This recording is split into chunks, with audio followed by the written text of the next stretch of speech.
जय श्री कृष्ण। आप सभी का हमारे YouTube चैनल पर हार्दिक स्वागत है। आज की इस वीडियो में मैं आप सभी को सुनाऊंगी माता पार्वती के पुण्यक व्रत समापन पर पुरोहित जी को दक्षिणा देने की कथा। तो आइए सुनते हैं। मोह नाशनी पराम्बा को मोह विवश एवं मूर्छित हुए देखकर समस्त उपस्थित समाज हंसने लगा। भगवान विष्णु, कमलासन, ब्रह्मा एवं दिव्य ऋषि मुनियों को भी हंसी आ गई। तभी भगवान श्रीहरि की प्रेरणा से उमानाथ अपनी प्राण प्रिया के पास जाकर उन्हें सचेत करते हुए बोले, गिरिजा नंदिनी उठो, पुरोहित को अभीष्ट दक्षिणा देने से अवश्य तुम्हारा मंगल होगा। देखो, देव कार्य, पितृ कार्य एवं नित्य नैमित कर्म भी यदि दक्षिणा रहित होता है तो फल रहित हो जाता है। उसके कारण कर्मकर्ता को काल सूत्र नामक नरक की प्राप्ति होती है। तदुपरांत उसे दीनहीन अवस्था के साथ शत्रुओं से भी पीड़ित होना पड़ता है। इसलिए वह संकल्प की हुई दक्षिणा उसी समय दे देना चाहिए, अन्यथा वह दक्षिणा बढ़ती हुई कई गुना हो जाती है। पार्वती जी को सचेत करते हुए भगवान भोलेनाथ ने ऐसा कहा। पार्वती जी को चेत हो गया और उन्होंने अपने पतिदेव की उक्त बातें भी सुन ली, किंतु सोच विचार करती हुई मौन खड़ी रहीं। यह देखकर भगवान विष्णु और चतुरानन ब्रह्मा जी ने भी उन्हें समझाया और कहा, देवी, आपके द्वारा धर्म की रक्षा किया जाना बहुत आवश्यक है। धर्म ने भी कहा, शैल नंदिन, आपने पुरोहित को अभीष्ट दक्षिणा देने का वचन दिया है, इसलिए उन्हें इच्छित वर प्रदान करें और मेरी रक्षा करें, क्योंकि मेरी रक्षा में ही सबका मंगल निहित होता है। पार्वती जी को इंद्रादि देवताओं ने भी बहुत समझाया। जब उन्होंने कोई उत्तर न दिया तो प्रमुख ऋषि मुनियों ने उन्हें विश्वास दिलाया, हे शिवे, आप स्वयं ही धर्म को जानने वाली हैं, उसकी रक्षा करना आपका परम कर्तव्य है। फिर हम सब के यहाँ उपस्थित रहते हुए आपका किसी भी प्रकार से अकल्याण नहीं हो सकता। इस पर भी उमा मौन रही। तब ब्रह्मपुत्र सनत कुमार, जो उस अनुष्ठान में पुरोहित थे, कुछ तीखे स्वर में बोले, देवी, या तो मुझे अभीष्ट दक्षिणा दो अथवा आपको अपनी दीर्घकालीन तपश्चर्या का शुभ फल भी त्याग देना होगा, क्योंकि इस महान कर्म की दक्षिणा प्राप्त न होने पर मैं इसका फल तो प्राप्त कर ही लूंगा, अन्य सब शुभ कर्मों के फल का भी मैं अधिकारी हो जाऊंगा। देवी पार्वती ने व्याकुलता पूर्वक कहा, अपने सर्वसमर्थ पति से वंचित करने वाले कर्म के फल से मैं कोई लाभ नहीं देखती। फिर दक्षिणा देने, धर्म की रक्षा करने और पुत्र लाभ होने में भी मेरा कौन सा हित होगा। मूल को न सींचकर वृक्ष की शाखा को सींचने से क्या वृक्ष हरा रह सकता है। विप्रवर, यदि प्राण ही जाने लगे तो यह देह की रक्षा से क्या प्रयोजन सिद्ध होगा। देवाधिपो महर्षियों, पति से अधिक पुत्र नहीं हो सकता। साध्वी स्त्रियों के प्राण तो पति ही है। 100 पुत्र एक और अकेला पति एक और रहे तो भी पति की ही महिमा अधिक रहेगी। आप ही बताएं कि जब पति को ही दक्षिणा में दे दूंगी तो मेरे पास क्या रहेगा।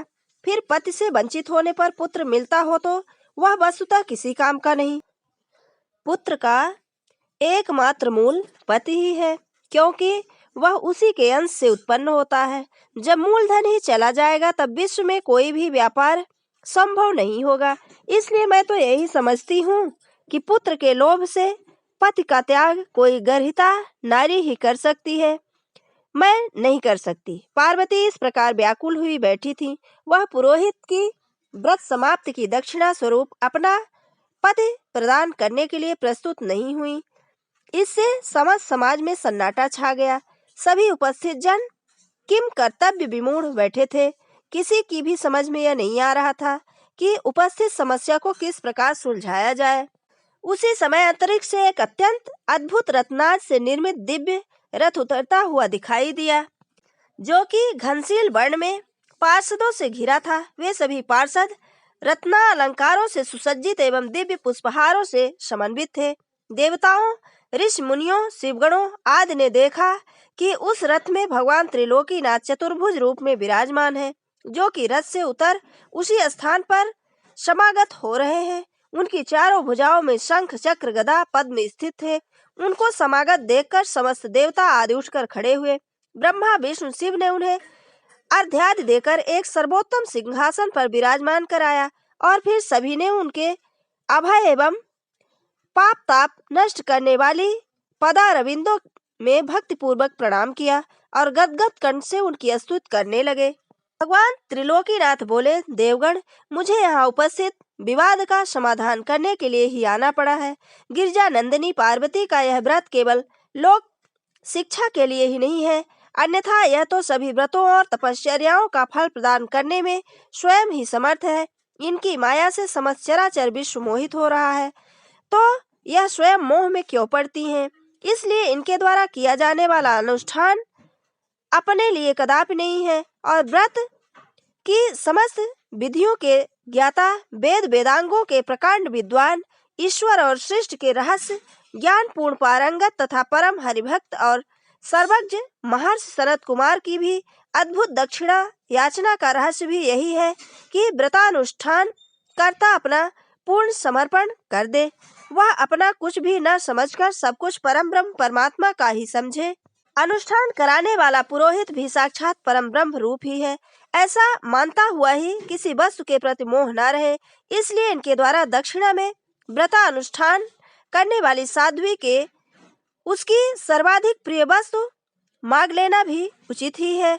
इनके पश्चात उन्होंने गिरिजानंदिनी को संबोधन किया कि हे शिवे, शिव प्रिय, तुम्हें अपने पति भगवान नीलकंठ को प्रदान कर पुण्य व्रत पूर्ण कर लेना चाहिए। नियम यह है कि दक्षिणा में प्रदत्त कोई भी पदार्थ उसका समुचित मूल देकर वापस लिया जा सकता है, इसलिए समुचित मूल देकर तुम अपने प्राणनाथ को वापस ले लेना।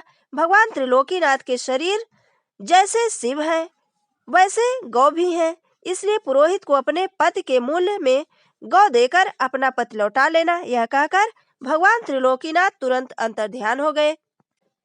उनके साथ ही वह रथ और पार्षदगण भी अदृश्य हो गए। भगवान के मुखारविंद से सुने हुए इन वचनों ने सभी समस्या तथा समस्त विवाद सुलझ गया। इस कारण समस्त उपस्थित समुदाय हर्ष विभोर हो गया। शैल नंदिनी भी हर्षित होती हुई उठी और अपने प्राणनाथ चंद्रमौली को दक्षिणा में देने को तत्पर हो गईं। पुरोहित ने हवन की पूर्णाहुति करा के दक्षिणा मांगी तो शिवा ने अपने प्राणधन शिव को दक्षिणा के रूप में प्रदान कर दिया। उपस्थित जनसमूह की हर्ष ध्वनि के मध्य महर्षि सनत कुमार ने स्वस्ति कहकर दक्षिणा ग्रहण कर ली। समस्त कार्य पूर्ण हो चुका था। देवी पार्वती ने पुरोहित से निवेदन किया, प्रियवर, मेरे पति में और गौ में समानता है, फिर भी मैं आपको 1 लाख अत्यंत सुंदर श्रेष्ठ दुधारू गौएं दूंगी जो कि साक्षात कामधेनु के समान है।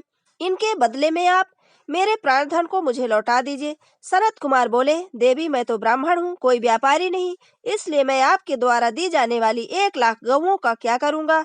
उल्टे उनके पालन की समस्या मेरे समक्ष आ खड़ी होगी और मैं उस स्थिति में अपने नित्य नैमित्तिक कर्म को भी ठीक से नहीं कर पाऊंगा। इसलिए मैं अपना भला इसी में समझता हूँ कि इन भूषण भगवान को ही अपने साथ रखता हुआ इन्हें आगे करके तीनों लोकों का भ्रमण करूं।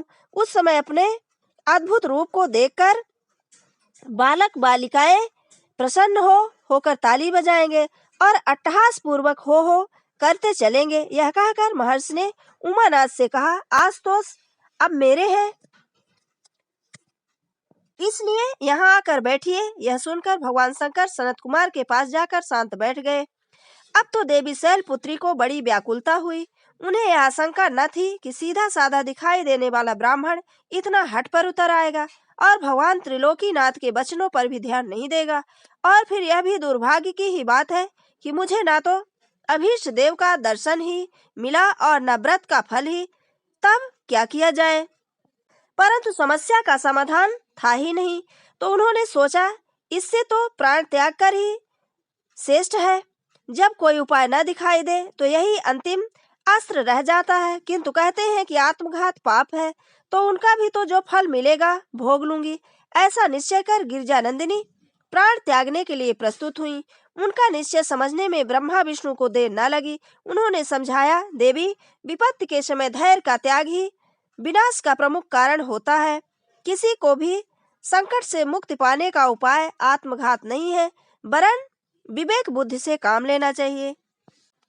गिरिजा पुत्री ने उनकी बात पर ध्यान नहीं दिया और वह अपने निश्चय को कार्यपूर्ण में परिणित करने को ही थी कि अंतरिक्ष के शून्य से सहसा करोड़ों सूर्यों में सम्मिलित समूह के समान एक परम उत्कृष्ट तेजपुंज प्रकट हो गया, जिसके कारण समूचा कैलाश पर्वत और समस्त दिशाएं प्रकाशमान हो उठी। वह तेज मंडल असीमित अनंत था। यह देखकर समस्त देवता और ऋषिमुनि समझ गए कि भगवान है, इसलिए सभी भक्ति भाव से प्रणाम करके गदगद कंठ से उनकी स्तुति करने लगे। देवताओं ने कहा, हे प्रभु, आप असीमित और अनंत हैं।